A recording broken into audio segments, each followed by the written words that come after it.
Assalamu alaikum, I'm Aisha and you're watching Samar News. Here are today's headlines.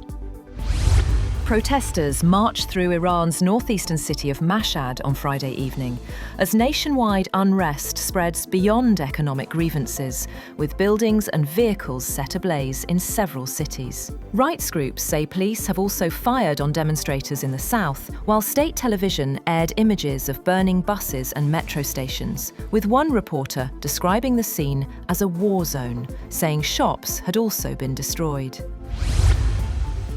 Iran has been largely cut off from the outside world after authorities blacked out the internet to curb expanding protests, with phone calls not reaching the country, flights cancelled, and online Iranian news sites only intermittently updating. Supreme Leader Ayatollah Ali Khamenei accused protesters of acting on behalf of US President Donald Trump, saying rioters were attacking public properties and warning that Tehran would not tolerate people acting as mercenaries for foreigners.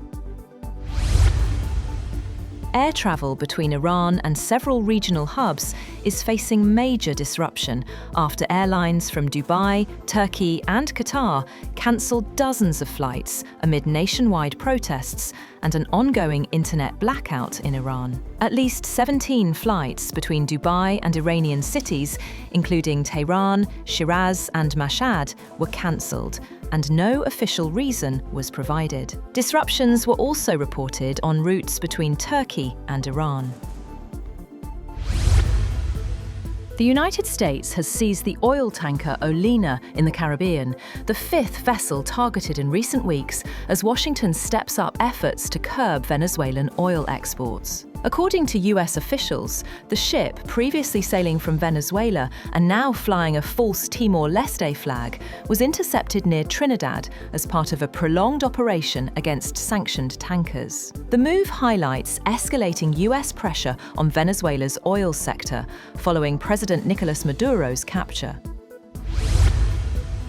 China, Russia and Iran have arrived off South Africa's coast for joint naval exercises under the banner Exercise Will for Peace 2026, aimed at boosting BRICS Plus maritime cooperation. The drills near Simonstown come amid global tensions, drawing protests outside the naval base over Russia's war in Ukraine. South Africa says the exercises focus on maritime security and economic stability in Southern Hemisphere waters. US President Donald Trump says he would not be appropriate at this stage for him to meet with Reza Pahlavi, Iran's self-proclaimed crown prince, amid ongoing protests and political instability in the country. Trump described Pahlavi, son of Iran's last Shah, as a nice person, but emphasized that a formal meeting would not be suitable for a sitting US president. He added, "I think that we should let everybody go out there and see who emerges," signaling a cautious approach toward Iran's fragmented opposition. US President Donald Trump has said that he has cancelled a second wave of attacks on Venezuela following cooperation from the South American nation. The president said that Venezuela was releasing a large number of political prisoners as a sign of seeking peace following last week's dramatic US military operation that resulted in the capture of President Nicolas Maduro.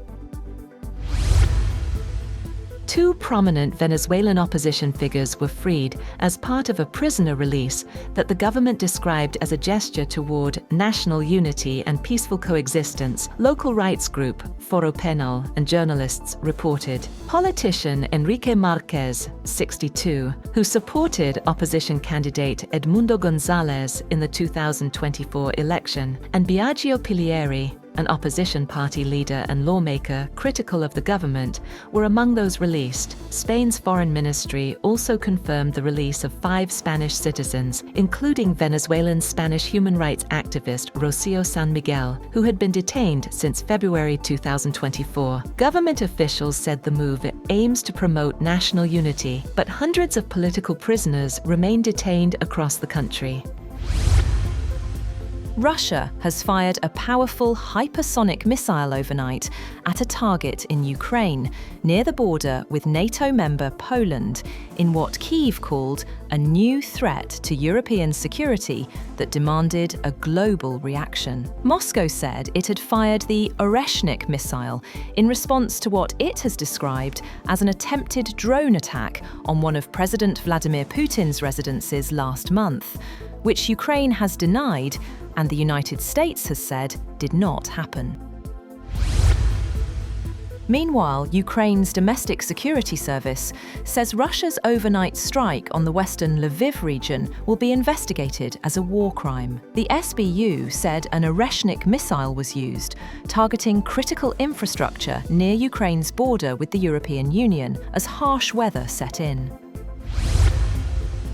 Russian drone and missile attacks plunges southeastern Ukraine into near-total blackouts, targeting both residential and industrial infrastructure. President Volodymyr Zelensky called the strikes an attempt to break the country amid freezing winter conditions. Overnight assaults hit Dnipropetrovsk and Zaporizhzhia regions, leaving millions without power. Energy company DTEK restored electricity to nearly 700,000 households by evening, though 194,000, including much of Kryvyi Rih, remained in the dark.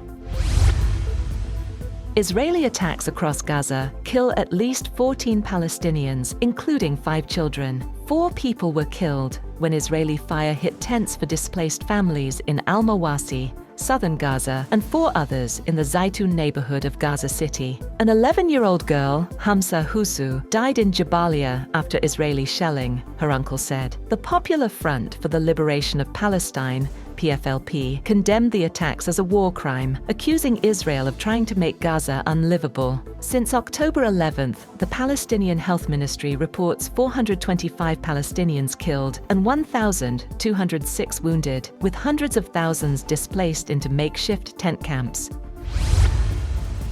And Chinese smart travel products drew crowds at the 2026 Consumer Electronics Show in Las Vegas, highlighting China's growing role in shaping future mobility. Exhibitors showcased vehicles as intelligent, connected mobile spaces, with integrated systems and software-led design. Visitors from Europe and North America praised the speed and scale of China's automotive innovation, calling it a shift the global industry can no longer ignore. That's all for now. For more updates, visit www.samar.tv. Thank you for watching Samar News.